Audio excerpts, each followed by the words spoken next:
Hello friends, welcome to Clear Concept series and today's topic is inflation. Now what is the inflation?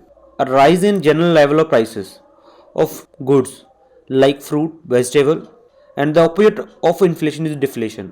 In that situation, prices will fall. Now let's see what are the causes of inflation. Firstly, money supply. So friends, assume a situation if more money will lie with people, then definitely demand of buying will increase, and assume a situation supply of that goods is not enough. Then what happened? A shopkeeper which have one fridge and 10 buyer, he will raise the price of that fridge. Definitely consumer have to pay more price for that fridge. That means the price will increase and inflation will happen.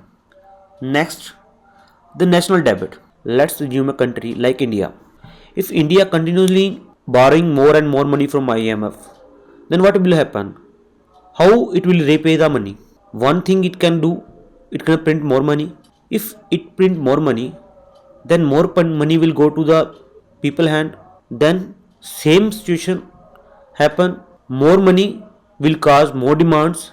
If the supply of the goods will be lesser and more demand in the market, then prices of goods will go higher. So again, a situation of inflation. Next, demand pull effect. Let's assume a situation if wages of the people increases. That means the more money with people hand, more demand, lesser supply, and again it will rise the prices of that goods. So again inflation. And another effect, cost push effect.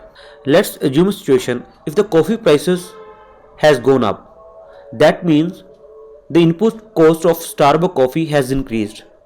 What will company do? It will raise the prices of their products, and we have to spend more money to buy the same cup of Starbucks coffee. Again, the situation of inflation. Next, exchange rates. When we deal with the foreign market, we have to buy a dollar from the foreign market to buy anything. Let's assume a situation if we want to buy an American apple.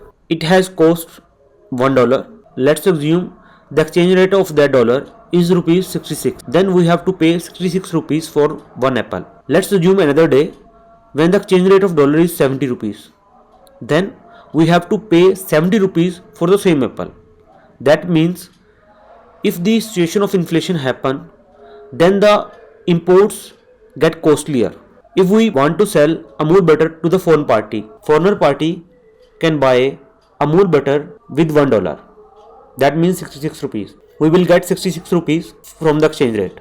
But if the inflation happen, then the exchange rate of same dollar is 70 rupees. Then that person will pay less than $1 to buy the same Amul butter.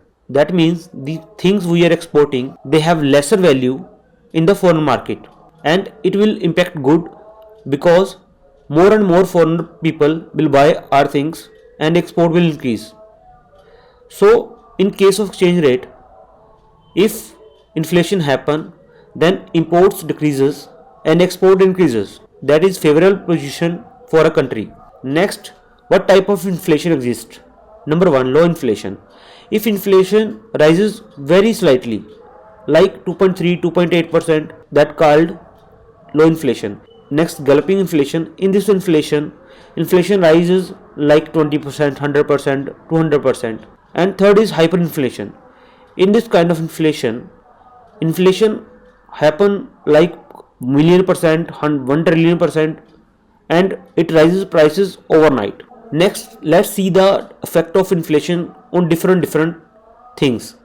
If we take a case of creditor and debtors, then assume a situation if the salaries increases, then person will have more money, and that extra money he got from the employer, he will pay EMI with that money. That means people have extra money and they are paying same EMI. This situation, creditor will lose and debtor will gain. If we see the investment side, then in short run, bank will decrease their rate of interest.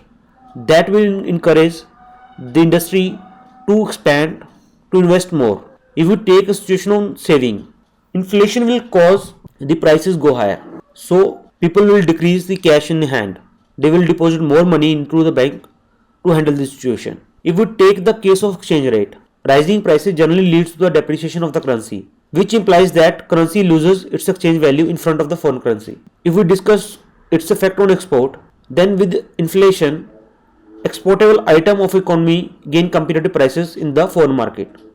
So it will boost countries' export, and inflation gives an economy advantage of lower imports as imports goods are costlier.